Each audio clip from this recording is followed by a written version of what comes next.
capítulo 2, leemos desde el primer versículo, desde el versículo 1, vamos a leer hasta el 20. Vamos a recordar una vez más, los niños lo han hecho muy bien, nos han recordado bien la historia. Vamos a leer lo que nos dice Lucas. Dice que en aquellos días aconteció que se promulgó un edicto de parte de Augusto César, lo han dicho, ¿verdad?, que todo el mundo fuese empadronado. Este primer censo se hizo siendo Cireneo gobernador de Siria, e iban todos para ser empadronados, cada uno a su ciudad. Y José subió de Galilea, de la ciudad de Nazaret, a Judea, a la ciudad de David, que se llama Belén, por cuanto era de la casa y familia de David, para ser empadronado con María, su mujer, desposada con él, la cual estaba encinta. Por cierto, aquí hay alguien que está encinta, ¿verdad? Bien. Y aconteció que estando ellos allí, se cumplieron los días de su alumbramiento, y dio a luz a su hijo primogénito y lo envolvió en pañales, y lo acostó en un pesebre, porque no había lugar para ellos en el mesón. Había pastores en la misma región que velaban y guardaban las vigilias de la noche sobre su rebaño. Y aquí se les presentó un ángel del Señor, y la gloria del Señor los rodeó de resplandor, y tuvieron gran temor.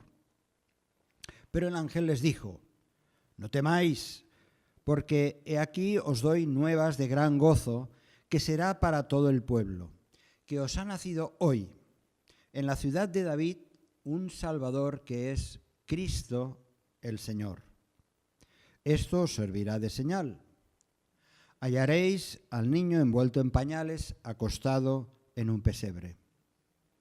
Y repentinamente apareció con el ángel una multitud de las huestes celestiales que alababan a Dios y decían: gloria a Dios en las alturas y en la tierra paz, buena voluntad para con los hombres. Sucedió que cuando los ángeles se fueron de ellos al cielo, los pastores se dijeron unos a otros: pasemos pues hasta Belén y veamos esto que ha sucedido y que el Señor nos ha manifestado. Vinieron pues apresuradamente y hallaron a María y a José y al niño acostado en el pesebre. Y al verlo, dieron a conocer lo que se les había dicho acerca del niño. Y todos los que oyeron se maravillaron de lo que los pastores les decían. Pero María guardaba todas estas cosas, meditándolas en su corazón. Y volvieron los pastores glorificando y alabando a Dios por todas las cosas que habían oído y visto, como se les había dicho.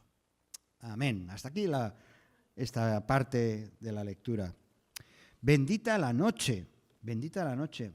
El Evangelio de Lucas, fijaos que el Evangelio de Lucas, hay 4 evangelios, ¿verdad? Mateo, Marcos, Lucas y Juan. El Evangelio de Lucas es el que mejor describe la historia del nacimiento de Jesús.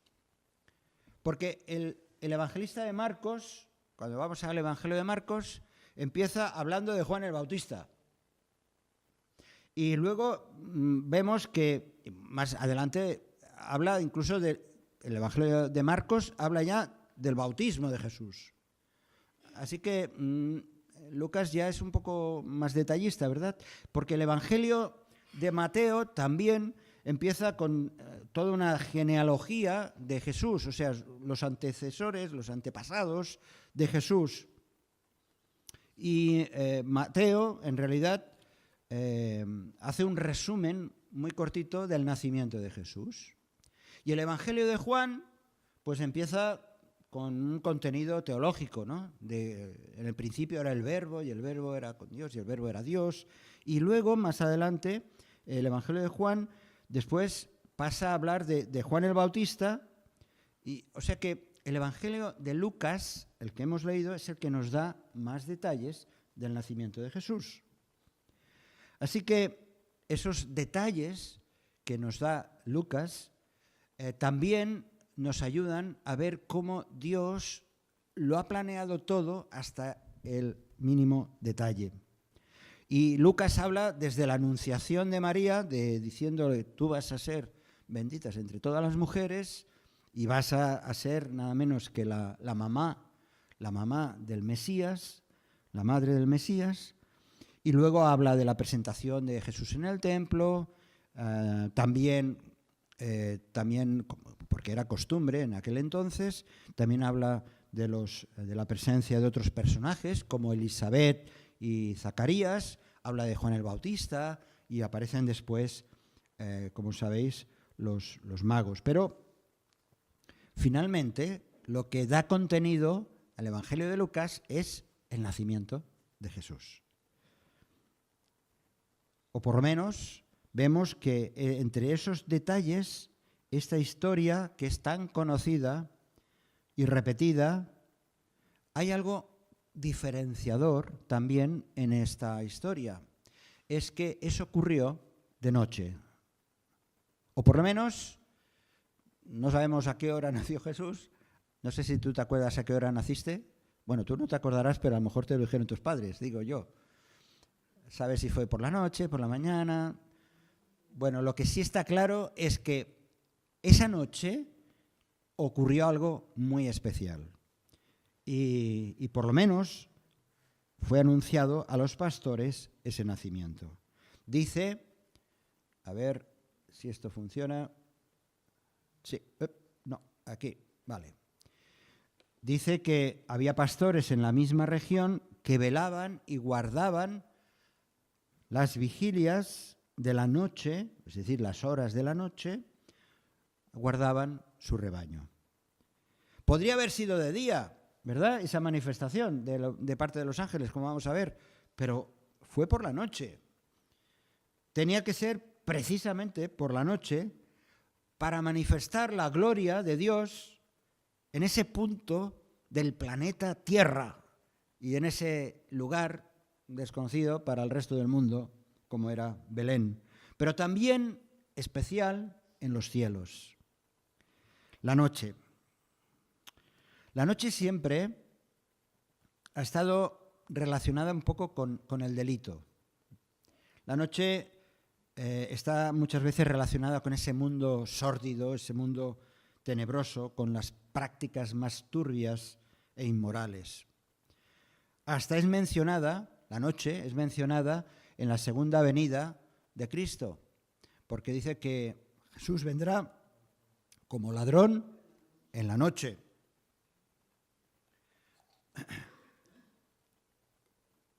La noche es temida por muchas personas. Es temida también por personas que están en soledad o personas que a lo mejor están pasando una enfermedad seria y cuando llega la noche parece que todavía va a ser peor el llevarla. La noche también hay partes positivas. Es cuando muchas veces la policía, ¿no? Si veis algún reportaje, la policía o esos equipos antiterroristas aprovechan para detener, apresar a delincuentes, ¿verdad? En la noche también hay personas que trabajan por la noche y que es un servicio para la sociedad. Están los que van recogiendo las basuras, ¿verdad? Por la noche, a veces nos despiertan, o yo qué sé, los médicos, las enfermeras que trabajan por la noche en las guardias, los que guardan, los guardia jurado o servicios de seguridad que guardan diferentes instalaciones. Así que lo que para unos es una ocasión del mal, para otros es una ocasión del bien, la noche, ¿verdad? Bien, pues la noche, aquella noche en la Biblia nos habla de una manera especial de otra noche. Hay varias historias en la Biblia, hay varias historias que hablan acerca de sucesos que ocurrieron durante la noche. Pero también la noche es usada como una ilustración del pecado y hay que distinguirla precisamente del bien obrar, del bien actuar. Decía Pablo, todos vosotros sois hijos de luz, refiriéndose a los cristianos, todos vosotros sois hijos de luz e hijos del día. No somos de la noche ni de las tinieblas. Por tanto, no durmamos como los demás, sino velemos y seamos sobrios. Estemos atentos a la vida y atentos a lo que vaya a venir y cómo yo tengo que actuar. Dice, pues los que duermen, de noche duermen, y los que se embriagan, de noche se embriagan. Pero nosotros, que somos del día, seamos sobrios, habiéndonos vestido con la coraza de fe y de amor, y con la esperanza de salvación como yelmo, como casco. Somos del día, en el sentido espiritual, somos del día. Algunos nos gusta trabajar de noche, pero espiritualmente, moralmente, éticamente, nuestro comportamiento tiene que mostrar que somos del día y no de las tinieblas de la noche. Bien, volvemos a la historia. Y como he dicho al principio, hoy va a ser muy breve esta reflexión. La gloria de Dios, aquella noche, la noche de Belén, la gloria de Dios se manifestó. La noche que nació el Mesías, nuestro Señor Jesús, fue distinta.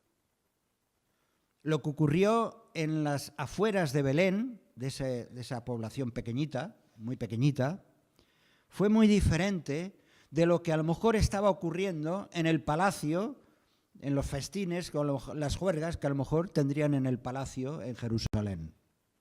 Lo que ocurrió aquella noche en aquel lugar fue bien distinto.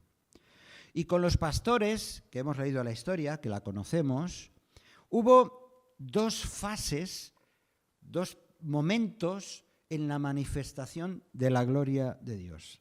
Primero, si os habéis fijado en el detalle, fue un ángel que se presentó delante de los pastores, dice, rodeado de un gran resplandor. ¿Tú te lo imaginas eso? Que estás paseando por el campo o haciendo una excursión, ya oscurece, y de pronto aparece alguien rodeado de una luz, te asustas, te da un patatús, o sales corriendo, ¿verdad? Bien, aquel momento fue un momento especial porque el ángel tenía que dar un mensaje muy claro.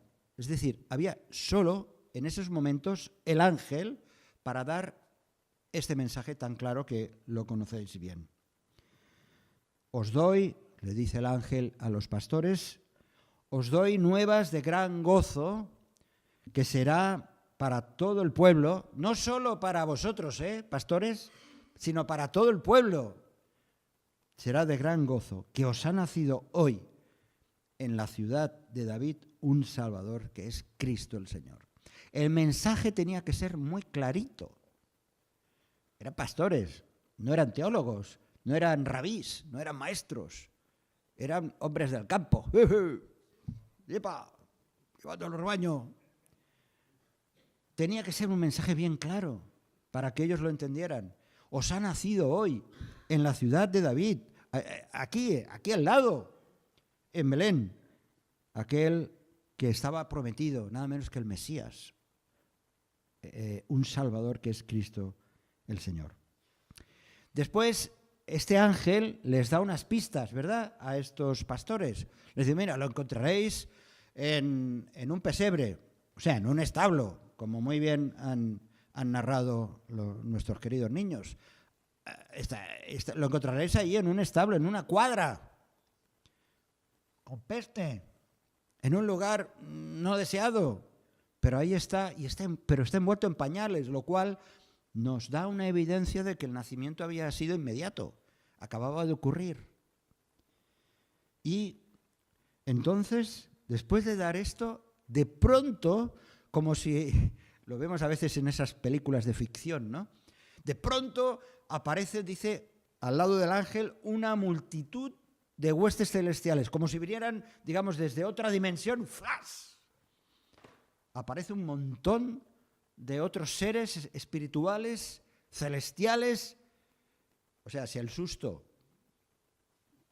primer susto para los pastores ya era grande, imaginaos después, vamos, nos imaginamos nosotros, yo me lo imagino, no sé, por eso avisa, dice, no tengáis temor, no tengáis miedo.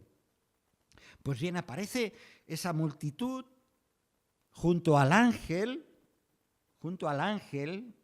abajo, no arriba, como a veces en las películas. No dice que estaban en los cielos, dice que luego suben al cielo. Pero ahora aparecen de pronto esa multitud de huestes celestiales. ¿Y cómo aparecen? Armando jaleo, armando júbilo, cantando, o por lo menos expresando que era inteligible, por lo menos fue inteligible para los pastores, porque así lo pudo reflejar Lucas, que era un hombre muy estricto, muy ingeniero, como es Vladimir, muy metódico, y Lucas registró lo que aquella multitud estaba gritando. Gloria a Dios en las alturas y en la tierra paz, buena voluntad para con los hombres. A veces esta frase está mal, la hemos escuchado otras veces mal, ¿verdad? A veces se dice, gloria a Dios en las alturas y en la tierra paz para los hombres de buena voluntad. No, eso no está diciendo eso, ¿eh? Es muy interesante cuando tú cotejas, miras otras versiones, lo aclaran un poquito más. A mí me gusta chafardear otras versiones. Por ejemplo, dice otra versión, dice, gloria a Dios en las alturas y paz en la tierra a los hombres que gozan de su favor, que gozan de su voluntad, de la voluntad de Dios. O sea, gloria a Dios en el cielo y a los hombres que van a disfrutar de la voluntad expresada justamente en aquel pesebre. Dice la versión catalana, Gloria a Déu a dalt del cel i a la terra pau als homes que ell estima. Precisamente el amor de Dios es lo que hizo posible que aquella noche fuera bendita. Aquella noche fue bendita para toda la humanidad. Ya el profeta Isaías, 700 años antes de que ocurriera esto, lo que pasó aquella noche, el profeta Isaías ya había escrito, dice, y se manifestará la gloria del Señor y toda carne juntamente la verá, porque la boca del Señor ha hablado. Así que esta historia que recordamos una vez más este día y estos días, esta historia del nacimiento es la más difundida, conocida de cualquier líder religioso del mundo y la más extendida, aunque no se crea en ella, pero es una historia que todo el mundo, en muchos rincones del mundo, es conocida.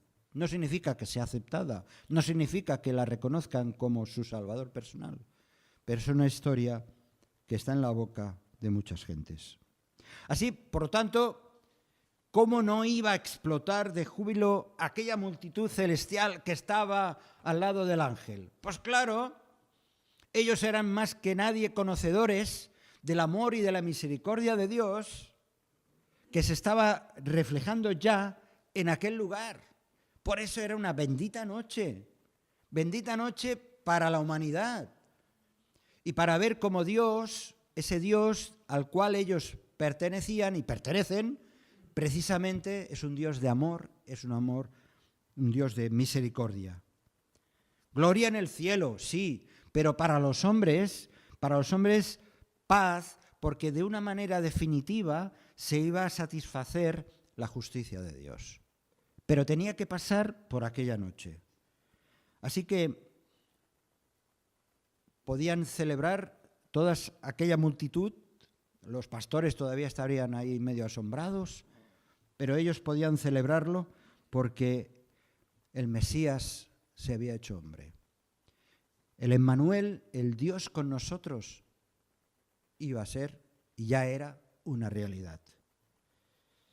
Unos años después, unos 33 años después, la justicia divina quedaría satisfecha definitivamente, pero no en un pesebre, sino en una cruz.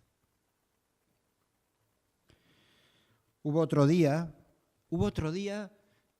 que de manera también excepcional se hizo de noche. Dice que los cielos se cubrieron de tinieblas. Ya hecho todo un hombre, aquel bebé, ya hecho todo un hombre, tuvo que sufrir el dolor y la muerte en una cruz. Nos relata también en Lucas, nos relata que cuando era como la hora sexta, hubo tinieblas sobre toda la tierra hasta la hora novena, y el sol se oscureció y el velo del templo se rasgó por la mitad. Es decir, el día se convirtió en noche. El día en el que Cristo murió en aquella cruz se convirtió en noche.